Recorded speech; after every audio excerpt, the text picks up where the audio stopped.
പന്തീരങ്കാവ് ഗാർഹിക പീഡന കേസിലെ തുടർ നടപടികളിൽ നിയമോപദേശം തേടാൻ പോലീസ്. അതിനുശേഷമാകും പ്രതിക്കായുള്ള കസ്റ്റഡി അപേക്ഷ കോടതിയിൽ സമർപ്പിക്കുക.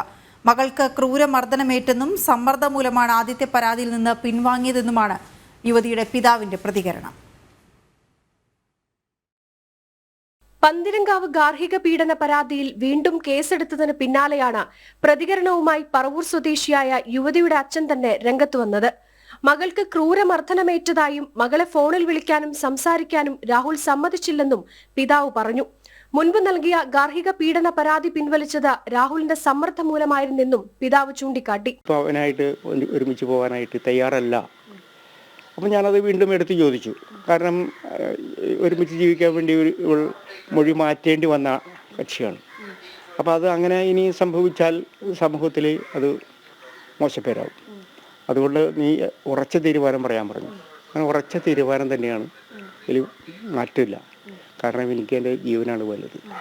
രാഹുലിനെ കൂടാതെ ഉപദ്രവിച്ചിട്ടില്ല. പക്ഷേ അതിനെല്ലാറ്റിനും സപ്പോർട്ട് നിന്നിട്ടുണ്ട് ഒരു കുടുംബക്കാർ, പ്രത്യേകിച്ച് അമ്മ സപ്പോർട്ട് ചെയ്യുന്നുണ്ട്. കാരണം അമ്മ ഒരു പ്രധാന കക്ഷി തന്നെയാണ്. വീണ്ടും ഇങ്ങനെ ഉണ്ടായ സ്ഥിതിക്ക് ഇനി അത് നിയമ നടപടിയുമായിട്ട് മുന്നോട്ട് പോകാനാണ് ആഗ്രഹിക്കുന്നത്. അതേസമയം കേസിൽ തുടർ നടപടികൾക്കായി നിയമോപദേശം തേടിയിരിക്കുകയാണ് അന്വേഷണ സംഘം. മുൻപ് യുവതി നൽകിയ ഗാർഹിക പീഡന പരാതിയിൽ മൊഴിമാറ്റിയ സാഹചര്യം കണക്കിലെടുത്താണ് അന്വേഷണ സംഘം നിയമോപദേശം തേടിയിരിക്കുന്നത്.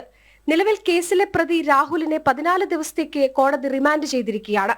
നിയമോപദേശം കിട്ടിയതിനു ശേഷമായിരിക്കും രാഹുലിനെ കസ്റ്റഡിയിൽ വാങ്ങുന്നതടക്കമുള്ള തുടർ നീക്കത്തിലേക്ക് അന്വേഷണ സംഘം കടക്കുക. മർദ്ദനത്തിൽ പരിക്കേറ്റ യുവതിയും രക്ഷിതാക്കളും പന്തീരങ്കാവ് പോലീസ് സ്റ്റേഷനിലെത്തി നേരിട്ട് മൊഴി നൽകിയതിന്റെ അടിസ്ഥാനത്തിൽ രാഹുലിനെതിരെ ഗാർഹിക പീഡനത്തോടൊപ്പം കൊലപാതക ശ്രമത്തിനും പോലീസ് കേസെടുത്തിട്ടുണ്ട്. ജനം, കോഴിക്കോട്.